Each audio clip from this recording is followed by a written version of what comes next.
les consultations, les discussions, le traitement des noms, des ministrables, les rapports a été remis au chef de l'État. On attend que la publication du gouvernement. Quelles sont les priorités que ce gouvernement devra réellement mettre à l'avant-plan pour assouplir le social de la population congolaise? Une fois de plus, merci pour l'invitation. Il y a ici qu'il y a eu par rapport aux accords entre les FCC et les CACH. Le Premier ministre a bénéficié des 100 listes. Et vous et moi, nous prions Dieu, si possible dans les 48 heures, dans les 72 heures, afin d'avoir un gouvernement. Mais la question que je me pose, étant analyste politique indépendant, parce que moi je suis un indépendant, je suis né du FCC, je suis né des CACH, l'avocat, moi je suis vraiment de la République. Et je me dis que la priorité du gouvernement, d'abord la nomination de Sylvestre Ilokamba, pour moi c'est un sujet de joie par rapport à son âge, l'expérience, l'expertise. Je crois aussi que par rapport au planissage des listes, nous trouverons des têtes qu'il faut. Enfin, comme vous venez de le dire, dans le cadre purement social, que nous sentons, comment dire, les effets à impact visible, parce que vous êtes sans ignorer que la République va très mal, la République est très malade, mais nous donnons la chance à la Res Publica, dont l'espoir qu'une fois le gouvernement sera publié, nous ne voulons pas trop de ministères budgétivores qui demandera beaucoup trop de moyens, mais nous attendons purement au niveau de la classe moyenne que les sociales soient respectées. Je vais vous donner un exemple simple. Quand vous allez au camp de Fumula, il n'y a pas de toilettes publiques, il n'y a pas de douches publiques. Quand vous allez au camp Kokolo, c'est la même chose. Même au camp Tchachi, c'est la même chose, surtout que j'ai saisi l'opportunité pour rappeler que le chef de l'État avait fait une promesse ferme aux enfants militaires, et je crois que malgré ces multiples occupations, dans la publication du gouvernement, nous trouverons réellement un bon ministre de Défense. Moi, je préférais que ce soit un militaire qui est venu des zéros, qui est devenu un officier, et comprendra les vrais soucis, les vraies priorités. Pour vous, la priorité, c'est d'améliorer la situation sociale. S'il faut améliorer la situation sociale, parce que quand nous parlons de la République démocratique du Congo, nous ne parlons pas que de Kinshasa. Nous avons les 26 provinces.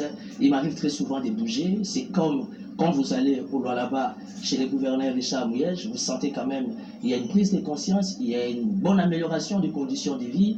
La stabilité sociale est vraiment au rendez-vous.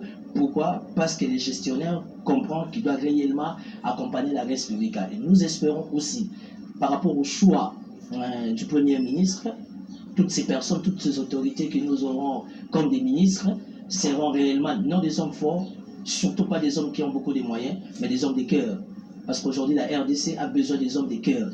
Quand on a un bon cœur, on comprendra que son prochain n'a pas mangé, son prochain ne dort pas dans de bonnes conditions, son prochain a été attaqué, il faut les sécuriser. Donc ça doit vraiment être les priorités du Premier ministre Sylvestre Ilokamba. Oui, le gouvernement a trop duré, presque 8 mois déjà, pas de gouvernement publié, le gouvernement de Félix Antoine Tshisekedi Tshilombo, président de la République. Donc il n'a pas eu à appliquer sa politique, et le programme du gouvernement devra refléter la vision du président de la République qui est en coalition avec le FCC. Aujourd'hui, la priorité pour vous, c'est le social. Mais qu'en est-il? Pour vous, les sociales se définissent seulement par l'amélioration des conditions des militaires, c'est ça? Non, écoutez, moi je me dis, étant politique, la priorité des priorités, c'est la sécurité. Quand vous savez sécuriser votre parcelle, même si vous ne mangez pas avec vos enfants, mais vous dormez en sécurité. Parce que la sécurité doit être la priorité des priorités. Aujourd'hui, ce qui affaiblit notre État, c'est parce que les militaires, les policiers ne sont pas bien rémunérés. Aujourd'hui, il y a un sérieux problème de dotation, il y a un sérieux problème de primes, il y a un sérieux problème des rations au niveau de la police et de l'armée. Raison pour laquelle vous comprenez, il y a ce qu'il y a. Mais quand vous parlez de la coalition, moi je me disais aussi, étant politique indépendant, que le Premier ministre Sylvestre Ilokamba sera plus que flexible afin d'aider la posture l'impérium du chef de l'État, tout en associant aussi les confessions religieuses, les indépendants et la société civile.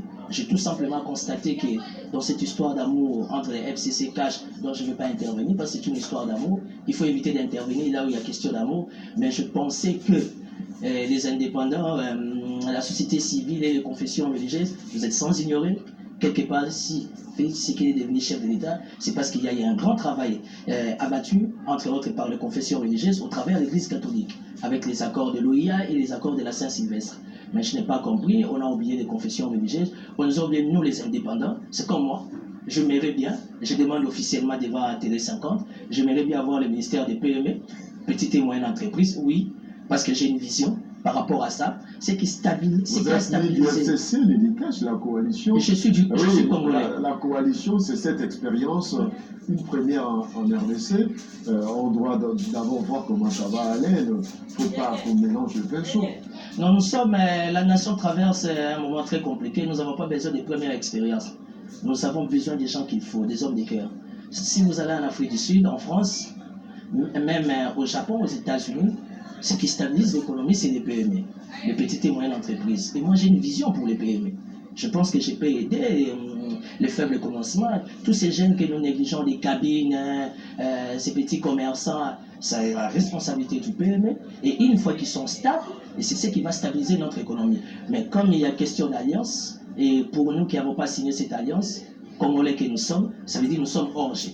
Même si on est porteur d'une bonne vision, afin d'aider la République à décoller. Mais qu'à cela ne tienne, nous espérons que cette coalition, cette histoire d'amour entre les FCC et les CACH permettra réellement qu'il y ait une stabilité sociale. Serrez-vous, pensez-vous que vous pouvez être prêt à donner votre vision, la vision que vous avez du PME, au prochain ministre qui pourra animer ces ministères? Non, je collaborer? Si, pourquoi pas. Pourquoi pas? Parce qu'en fait, tous on est congolais, on a un seul unique objectif, c'est de faire décoller la République. J'espère que la personne ou l'autorité qui sera nommée ministre du PME aura réellement une vision sur les PME, parce que la force d'une économie, d'une si grande nation comme la RDC, si ce n'est que stabiliser les PME. Et moi j'ai une vision. Si le ministre fera appel à moi, mais je préférerais moi-même être aussi ministre. Mais pour si le ministre fera appel à moi, on va aider la République. Vous avez été consulté durant les consultations, vous avez vous avez été invité par le Premier ministre? Non, par rapport à cette consultation, j'ai saisi aussi l'opportunité pour dire que les premiers ministres nous ont oubliés, nous les jeunes. C'est vrai, quand on parle de la jeunesse, on ne parle pas seulement de la jeunesse de Kinshasa, il y a aussi d'autres provinces, mais par rapport à ce choix, par rapport au dépôt de cette liste, je suis convaincu, étant politique, il n'y a pas une représentativité de la jeunesse, et ça craint. Et si on doit mettre des jeunes, quels jeunes devons-on mettre? Parce qu'il faut mettre les jeunes qui sont sur le terrain, qui sont au front. Parce qu'étant jeunes, nous avons un objectif, c'est de sauver les mêmes. Mais quels sont les jeunes qu'on mettra au sein du gouvernement? Quelle sera leur caricature? Quelles seront leurs origines? Bref, mais le plus important, nous attendons du Premier ministre un gouvernement responsable, un gouvernement rationnel, avec une vision et surtout, a priori, sécuriser le social. Parce qu'il faut dire que les pays vont mal, on a vraiment faim, on a un problème d'électricité, problème d'eau, l'insécurité ne fait que s'imposer. Et je crois, par rapport à l'expertise et l'expérience du Premier ministre Lukamba, il tiendra vraiment compte de toutes ces priorités. Et qu'en est-il de l'éducation? Parce qu'à vous entendre parler, vous ne faites pas mention de cela. Non, quand vous parlez de l'éducation, je l'ai dit tantôt, là, le chef de l'État fait une promesse ferme. Le chef d'État Félix-Antoine Tshisekedi a fait une promesse ferme aux enfants militaires. Nous, on est des civils. Seulement aux enfants militaires? Non, nous, on est des civils. On peut s'organiser autrement. Mais voilà d'abord ceux qui meurent sous les drapeaux. Et quand il va à Béni, quand il va à Nitouri, sa famille reste dans le cauchemar, dont le soir papa ne reviendra plus. Peut-être qu'il reviendra à moitié. Quel sera le devenir de ces enfants-là? Vous voyez? Donc, pour moi, je me dis dans mon attendement, il faut sécuriser la scolarité, premièrement, des enfants militaires et policiers. Et quant à nous, nous qui sommes des privés, on sait comment s'organiser. Comme on a l'habitude de dire, Navisme et RDC, on tiendra les coups. Mais l'éducation en République démocratique du Congo, M. Crispin, ça doit être une priorité. On a bien étudié, nous avons fait de très bonnes études, mais aujourd'hui, quand vous voyez ce qui se passe dans les milieux éducationnels, écoutez, il faut bien revoir la question. Raison pour laquelle j'espère et je crois l'actuel ministre de l'EPSP qui sortira comprendra réellement quelle est la priorité dans l'éducation, dans l'avenir de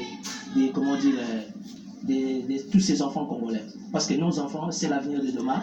Alors il faut vraiment que l'éducation soit solide, avec un ministre rationnel, conséquent, qui comprend que non, quand on n'a pas de base, il n'y a pas d'avenir pour la nation. Et Abuja, le président de la République, avait clairement donné son point de vue par rapport à l'entrepreneuriat des jeunes êtes-vous d'accord avec cette vision qu'il faudra qu'on soutienne les jeunes dans l'entrepreneuriat, la question de créer la classe moyenne? Tout à fait. Dans l'entrepreneuriat, c'est une priorité. Et puis, jusqu'à preuve du contraire, le chef de l'État, il est encore jeune, il a beaucoup d'énergie. Ça veut dire qu'il ne peut que penser à l'intérêt de la jeunesse. Quand vous allez dans d'autres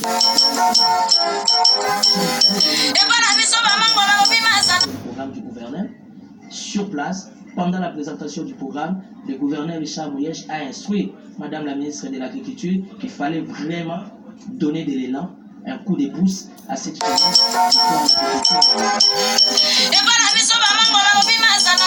d'une manière